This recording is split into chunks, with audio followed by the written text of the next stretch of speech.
It is much more likely that we will get a deal out of the Middle East with Donald Trump as president than with Joe Biden or Kamala Harris. This is a tough negotiation.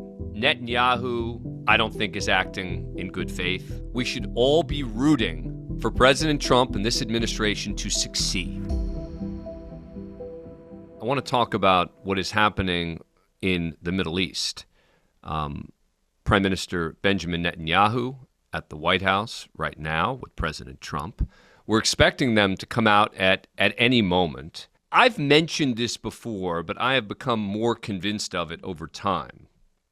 And that is that it is much more likely that we will get a deal out of the Middle East with Donald Trump as president than with Joe Biden or Kamala Harris. Why? This is a tough negotiation.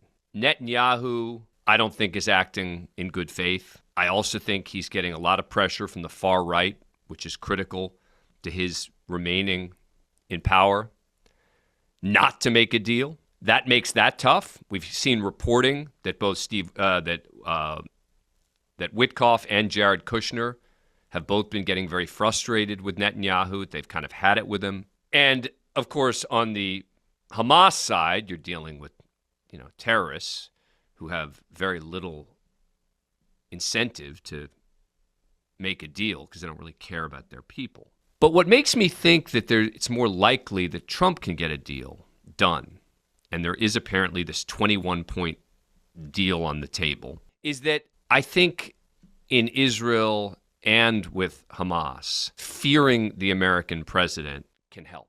I think both Netanyahu and Hamas are a little bit afraid of Trump. And in this part of the world, that's a good thing. That's going to help you get things done. Doesn't mean everywhere, but it means in the Middle East where strength talks. If they're both afraid of Trump in different ways, Hamas afraid that he's going to allow Israel to just take over Gaza and have American interests building properties on the beach. That's the only thing they might be afraid of. And Netanyahu afraid that if he doesn't make a deal with Trump, that Trump's going to literally cut them off. That's the way you can get a deal done in this region.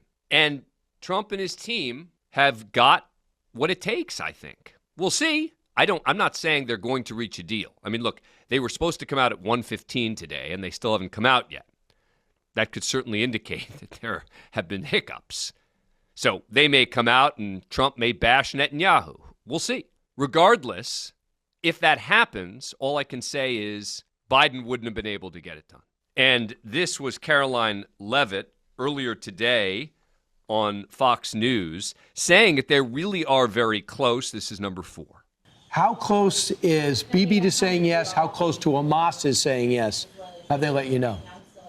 Very close. It is going to be a very busy day here at the White House. Prime Minister Benjamin Netanyahu will be arriving just behind me in just a few hours to meet with the president and hopefully finalize this peace plan. Hopefully is a big word, right? Hope springs eternal. We should all hope for it. We should all hope that this administration is able to make progress. It's good for the world. And any of you who view this through a political prism, shame on you.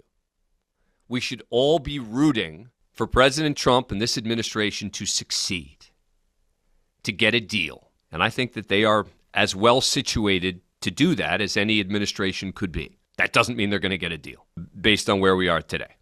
It may simply be too hard. There simply may be too many outside interests at play here such that they can't do it.